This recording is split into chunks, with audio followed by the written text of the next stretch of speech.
ഇടുക്കി വണ്ടിപ്പെരിയാറിന് സമീപം ഗാബ്രിയിൽ ജനവാസ മേഖലയ്ക്ക് സമീപം കടുവയെ കണ്ട സ്ഥലത്ത് വനവകുപ്പ് കൂട് സ്ഥാപിച്ചു. കടുവാ ഭീതിയെ തുടർന്ന് ഗ്രാബി LP സ്കൂളിന് വിദ്യാഭ്യാസ വകുപ്പ് അവധി പ്രഖ്യാപിച്ചിട്ടുണ്ട്. രാഹുൽ വിജയൻ വിവരങ്ങളുമായി ഇടുക്കിയിൽ നിന്ന് ചേരുകയാണ്. രാഹുൽ, ആ പ്രദേശത്തെ ജനങ്ങളുടെ ആശങ്ക ഇത് പരിഹരിക്കാനുള്ള നടപടി കൂട് സ്ഥാപിക്കലിലൂടെ വനവകുപ്പിന്റെ ഭാഗത്തുനിന്നുണ്ടാവുന്നുണ്ട്. എന്താണ് വനവകുപ്പ് ഈ നടപടികളുമായി ബന്ധപ്പെട്ട് വിശദീകരിക്കുന്നത്? നാട്ടുകാരുടെ പ്രതികരണം എങ്ങനെയാണ് രാഹുൽ വിജയൻ?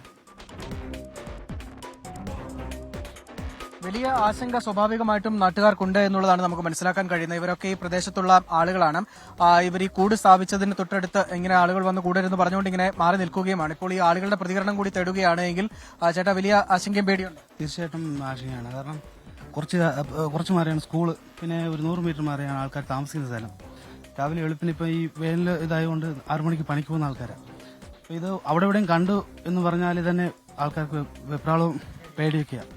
അതാണ് ഈ ആളുകൾക്ക് വലിയ പേടി എന്തെന്ന് വെച്ച് കഴിഞ്ഞാൽ ഇതിന്റെ തൊട്ടടുത്ത് സ്കൂളാണ്. ഇതിലാണ് ഈ സ്കൂളിലേക്കൊക്കെ പോവുകയും ചെയ്തിരുന്നത്. ഈ നമ്മൾ ഈ നിൽക്കുന്നത് ജനവാസ മേഖലയാണ്. വെടിക്കുഴി എന്ന് പറയുന്ന ഒരു ഭാഗമാണ്. അവിടെ ലയങ്ങളാണ് കൂടുതലായിട്ടും ഉള്ളത്. ഇതിൽ ഈ വീടുകളോട് ചേർന്ന് ലയങ്ങളോട് ചേർന്ന് തൊട്ട് താഴെ തന്നെയാണ് ഈ കടുവയുള്ളത്. ഇപ്പോഴും അവിടെ തന്നെ ഉണ്ട് എന്നുള്ളതാണ് വനംവകുപ്പ് പറയുകയും ചെയ്തിട്ടുള്ളത്.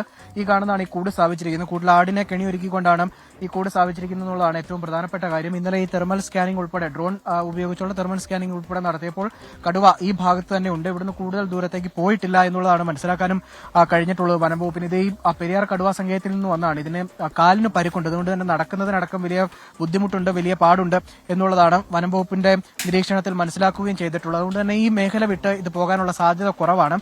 പക്ഷേ ഇതിനെ തുരത്തുക, അല്ലെങ്കിൽ ഏതെങ്കിലും ശബ്ദമുണ്ടാക്കുക, അല്ലെങ്കിൽ മറ്റേതെങ്കിലും വിധത്തിൽ ഈ കടുവയെ തുരത്താനുള്ള സാഹചര്യമില്ല. അത്തരമൊരു നിലയിലല്ല അതിന്റെ ആരോഗ്യസ്ഥിതി, കടുവയുടെ ആരോഗ്യസ്ഥിതി എന്നുള്ളതാണ് മനസ്സിലാക്കാൻ കഴിയുന്നത്. അതുകൊണ്ട് തന്നെയാണ് ഈ കൂട് വെച്ച് ഇതിനെ പിടികൂടുക, ആവശ്യമെങ്കിൽ അതിന് ചികിത്സ നൽകുക, അല്ലെങ്കിൽ അതിന് ഉൾവനത്തിലേക്ക് തുറന്നു വിടുക എന്നൊരു തീരുമാനത്തിലേക്ക് വനംവകുപ്പ് പോവുകയും ചെയ്തിട്ടുള്ളത്. എന്തായാലും നാട്ടുകാരുടെ ആശങ്കയുണ്ട്. അത് പരിഹരിക്കുന്നതിന് വേണ്ടി വനംവകുപ്പിന്റെ ഇടപെടൽ ഉണ്ടാവുകയും ചെയ്തിട്ടുണ്ട്. ഇപ്പോഴും ഈ മേഖലയിൽ തന്നെ കടുവയുണ്ട് എന്നുള്ളത് വനംവകുപ്പ് സ്ഥിരീകരിച്ചിട്ടുമുണ്ട്.